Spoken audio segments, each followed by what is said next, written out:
artist, visual artist, and I'm living in New York City's East Village neighborhood.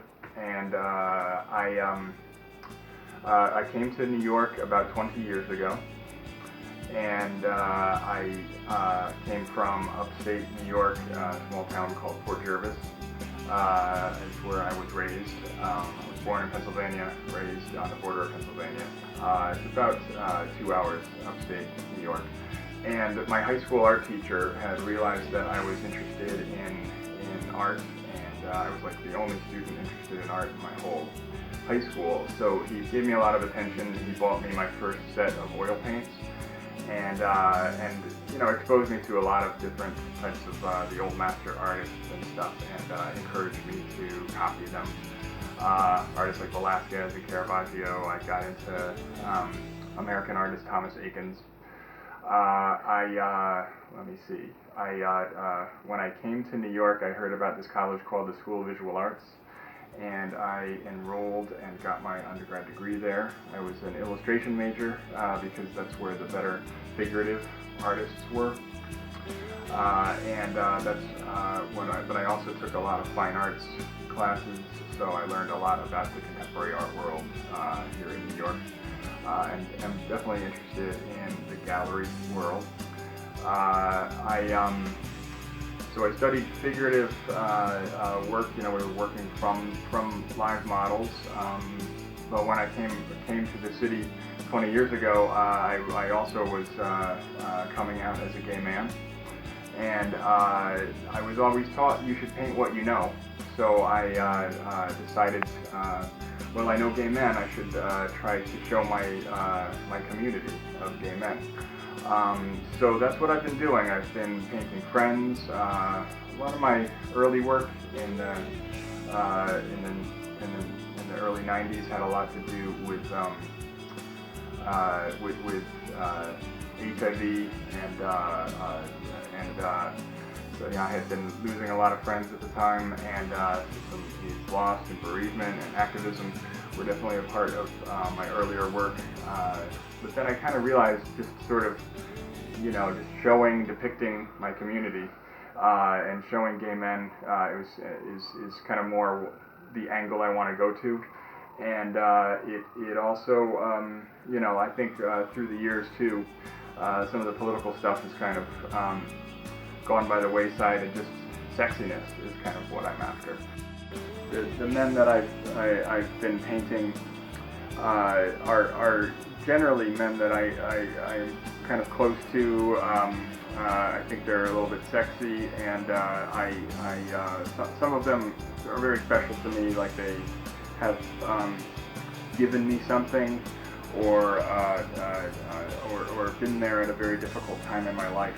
So that's kind of how I sometimes choose my models. Other models are men that I've met through this gay men's drawing group that I've been attending.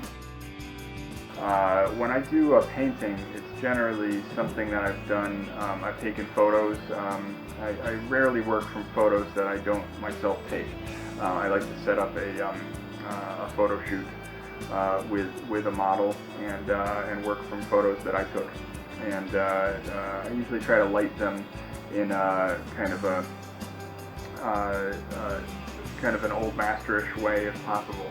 Like a one-sided raking light source, like in the works of Caravaggio or Velázquez. That's what my preference would be. Although in some paintings, I think you probably see that more. But I've been, sometimes I'll work from a variety of photos, or sometimes there'll be a photo that's like just right, and I'll work from that. And depending on the size of the painting, it is often, I think, how long it takes me to do it. I'm so slow, and my process is very anxiety-ridden when it becomes a very long and difficult thing to do. It's not, when I'm doing a painting, it's not something I can just do in a couple of days. It's usually at least a several week process, if not more. So, a lot of times I'll take a photo of somebody to paint, and the actual painting doesn't appear for another 2 years.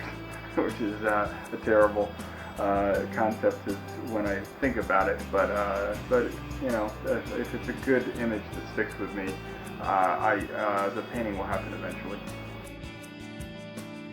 I've made more money each consecutive year from my artwork than I ever have before, but I still don't make a living from it. You know, because every year I make more than ever before. It tells me I have to give this a chance and keep trying with it. So right now my main concern, actually, I haven't had a one-person show in several years. I've been really in a good art place. I've been getting in a lot of group exhibitions and you know, definitely through social networking sites like Facebook. I feel like I've definitely had a lot of attention to my work, and because I maintain my own website, which is georgetowneart.com, and there's this E after the town, just if you're looking that up. But I've had a lot of attention, but I haven't had a one-person exhibition. I'm 100% responsible for how it comes off, and so even though there is some anxiety and I'm nervous about a lot of that, it's exciting, and it's definitely a great time in my life, and I'm really excited.